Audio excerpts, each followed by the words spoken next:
Oh, this is real. Oh, some new energy in this one. So our expectations are that with this topographically confined area, it'll begin to fill up a little bit like a bathtub, and it depends on how long the eruption goes on. But there's just one spillway, and that's over there. So if the eruption continues for a longer period of time, we might have quite a show once that bathtub begins to drain into the next area. So it's quite an interesting eruption. It didn't really begin with a strong bang, but instead we've had this fantastic earthquake swarm with probably 50,000 earthquakes in a month. And so the magma had been gradually rising towards the surface and is now producing a relatively small eruption compared to the last one in Iceland, Holuhraun in 2014-2015, which was a much bigger event. But this one's close to Reykjavik and a fantastic setting to study.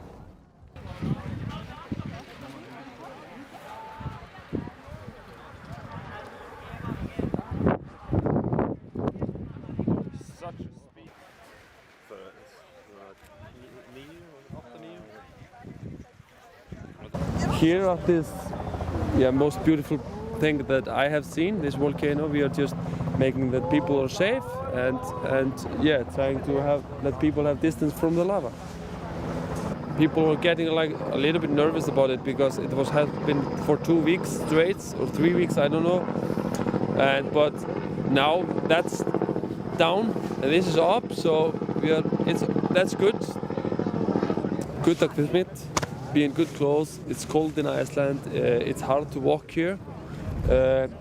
The wind can change at every time, so you have to think about gas and stuff like that. Like we are now with the wind from this side, so the gas is going there, so we're safe.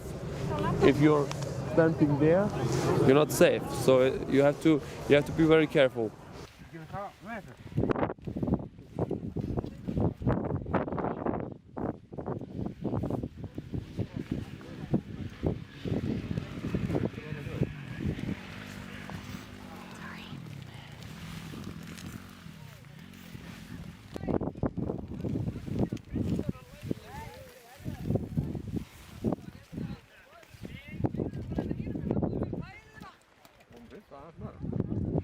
Ja.